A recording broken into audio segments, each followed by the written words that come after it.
Good morning students. हम पढ़ रहे हैं बायोडाइवर्सिटी एंड कंजर्वेशन, जैव विविधता एवं संरक्षण के बारे में हम जानकारी हासिल कर रहे हैं। इस क्रम में हम आज आगे बढ़ेंगे और पढ़ेंगे जाति क्षेत्र संबंध, स्पीसीज एरिया रिलेशनशिप क्या होता है।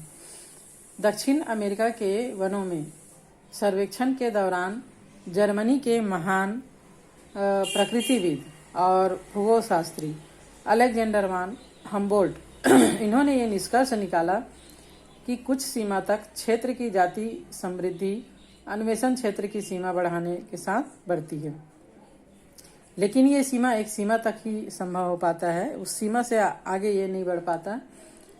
जब हम जाति समृद्धि और जीव के विभिन्न वर्ग के बीच में संबंध का अध्ययन करते हैं तो हम पाते हैं कि इनके बीच में एक खास प्रकार का संबंध होता है, जैसे कि यहाँ पे हम ग्राफ में देख पा रहे हैं। जाति समृद्धि और विभिन्न टैक्सन जैसे पुष्पी पादप, चमगादड़, अलवनी और मृदु जल में पाए जाने वाली मछलियाँ और पक्षी, इनकी किस्मों के क्षेत्र के बीच संबंध आयताकार अतिपरवलय होता है। लघुगणकीय पैमाने पर यह संबंध एक सीधी रेखा में प्राप्त होता है। लाल रंग की रेखा हम देख पा रहे हैं, सीधी रेखा में है।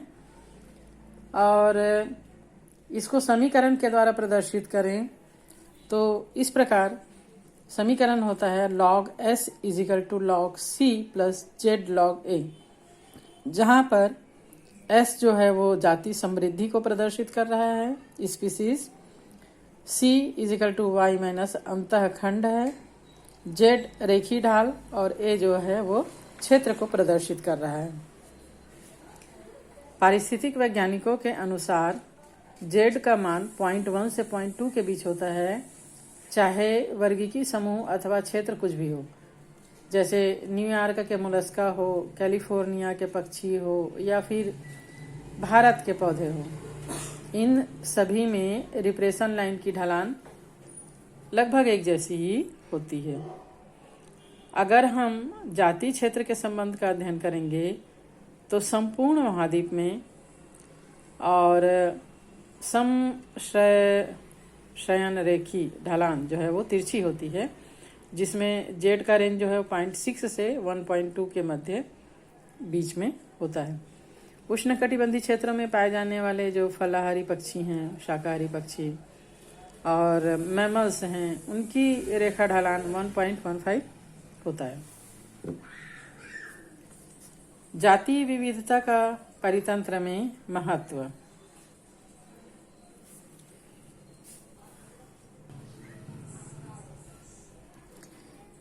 यहाँ पर importance of species diversity to the ecosystem के बारे में हम जानेंगे।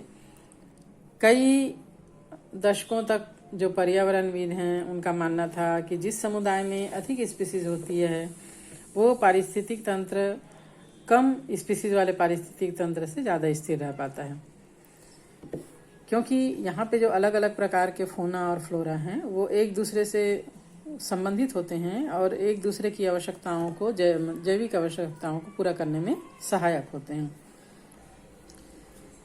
एक जैविक समुदाय के लिए स्थिरता का मतलब ये होता है कि प्रतिवर्ष उस समुदाय को उत्पादकता में अंतर नहीं होना चाहिए।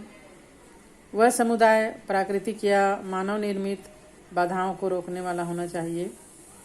वो समुदाय विदेशी स्पीसीज के आक्रमण को रोकने की क्षमता रखने वाला होना चाहिए। डेविड टिलमैन ने लंबे समय तक प्रयोगशाला के बाहर के भूखंडों पर प्रयोग किए और टिलमैन के अनुसार पारिस्थितिक तंत्र में उन भूखंडों पर जिन पर अधिक जातियां थी उनमें वर्ष दर वर्ष जैव भार में कम विभिन्नता पाई गई है ना। उन्होंने ये भी बताया कि स्पीसीज विविधता के बढ़ने में उत्पादकता में वृद्धि होती है।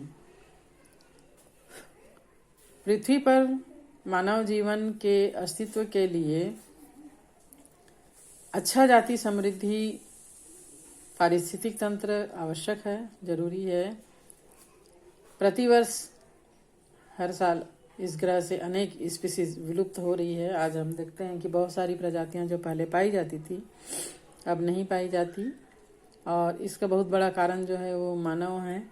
कई स्पीसीज की संख्या जो है वो तेजी से घट रही है, जिसका सीधा प्रभाव पारिस्थितिक तंत्र पर पड़ता है।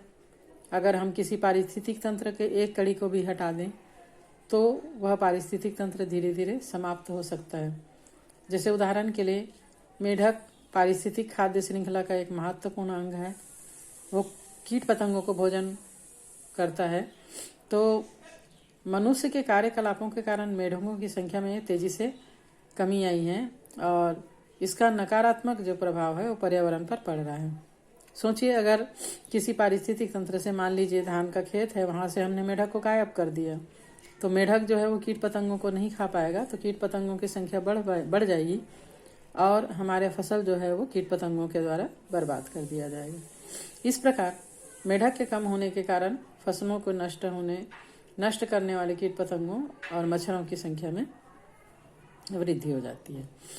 स्पीसीज के विलुप्त होने के महत्व को समझाने के लिए स्टैनफोर्ड विश्वविद्यालय के प्रसिद्ध पर्यावरणविद पॉल एहरलिख ने एक उदाहरण प्रस्तुत किया।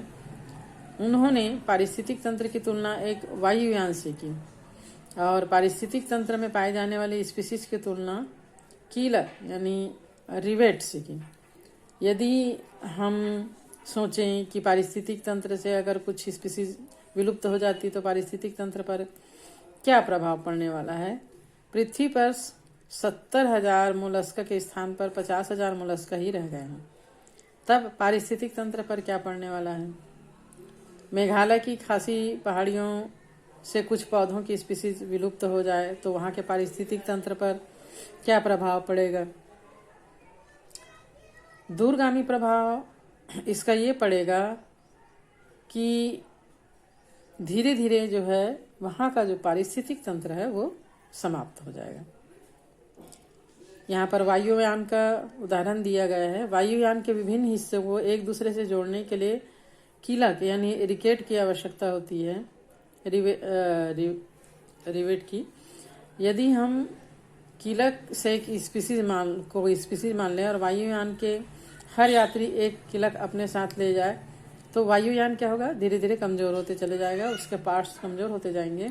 जैसे कि स्पीसीज के विलुप्त होने पर पारिस्थितिक तंत्र जो है वो धीरे धीरे कमजोर होते चले जाता है। साथ ही साथ ये भी महत्वपूर्ण है कि कौन सा कीलक हटाया गया। वायुयान के पंख का अगर हम हटा दें तो जो कि सबसे महत्वपूर्ण है, तो यहाँ पर वायुयान तो उड़ ही नहीं पाएगा, है ना। इसी प्रकार पारिस्थितिक तंत्र से जो मुख्य कड़ियां होती हैं उनको अगर हटा दिया जाए तो पारिस्थितिक तंत्र वहां का धीरे धीरे समाप्त हो जाएगा। तो आज के लिए इतना ही। नेक्स्ट डे हम पढ़ेंगे जैव विविधता की क्षति।